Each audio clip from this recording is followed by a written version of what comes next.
Howdy, FEEVA. This is Rob Franklin. I'm the current president of the American Association of Equine Practitioners. Wish we were there to join you guys in your meeting, but in lieu of that, of being there, I just wanted to provide an update with what we've been doing this past year at the AAEP.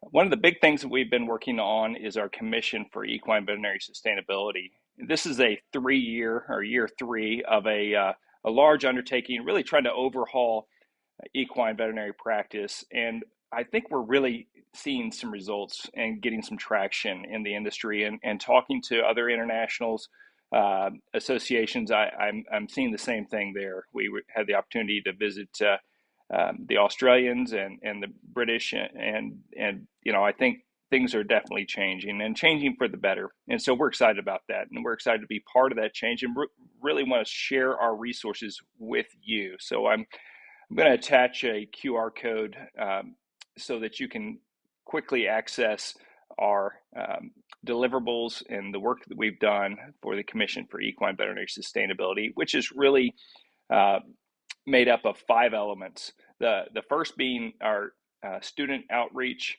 and then our internship overhaul, followed by practice culture and emergency duty, and then compensation. And so those are the 5 things that we deciphered from exhaustive interviews that were done 3 years ago with key stakeholders. These are the problems that we felt like were the biggest in our profession and things that we could attack intentionally and start to produce some deliverables, some best practices, some toolkits, some resources that really are very easy to implement in a lot of cases. So excited about that. This is a living and breathing website, and the work of the Commission is far from over, but we really are starting to get to the point where we're sending out information instead of just seeking to understand the problem more. And so that living and breathing website will be updated. And so I would encourage you to share it, to tune into it, and to come back to it.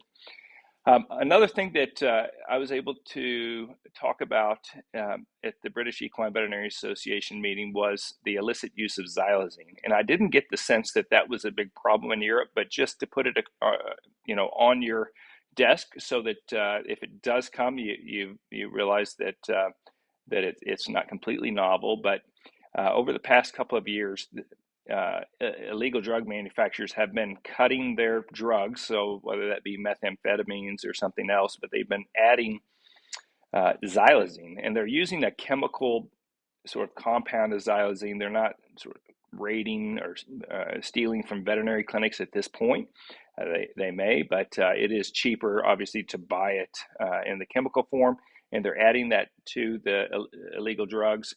And then people are inadvertently shooting it up. When they do, they get these terrible necrotic wounds at the injection site, which I thought was unusual given the number of times we've administered xylazine intramuscularly to horses. But nonetheless, the wounds are incredible, sensational, and oftentimes require amputation of limbs to treat.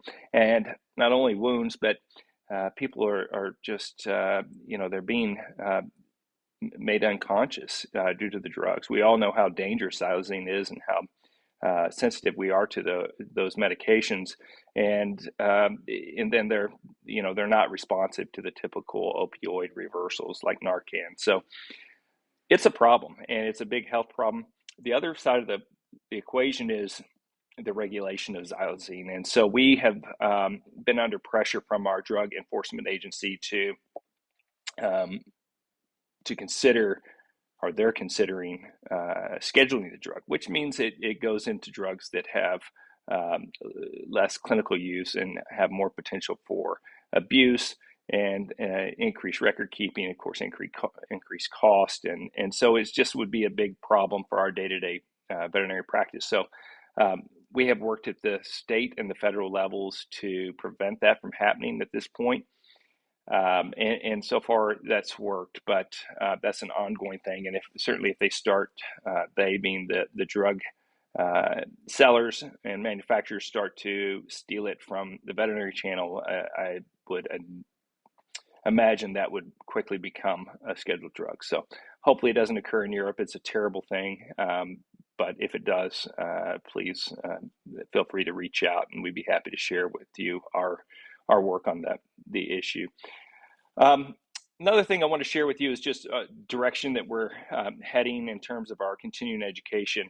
We've done a lot of member surveying, and one of the things that we have detected over the years is just the interest in small group hands-on learning. And I know that many of you are doing a great job with that. It's something we've done, but we're going to be doing more of it. Our members really want to go away, spend time, learning focused skills, and then be able to put those skills right into practice as soon as they get home. So we'll be doing a lot more of that over the next few years. We're going to spend some resources trying to develop better hands-on learning opportunities in small groups for our members. So that's all very exciting on the continuing education front. Of course, we have the annual convention coming up. This year it will be in San Diego, California. Beautiful, beautiful town if you haven't been there.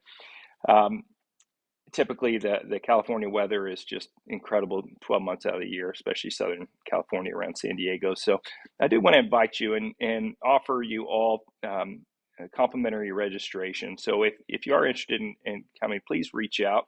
You can reach out to me personally, and I will send my contact information over with this video. But not only would we like to provide you complimentary registration, but I'd also like to personally invite you to some of the president's receptions and luncheons and things to make you feel welcome.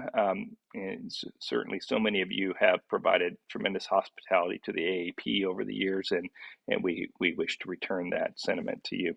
So please reach out if you can come. Love to have you. I hope you guys have a very productive meeting here with the FEEVA meeting.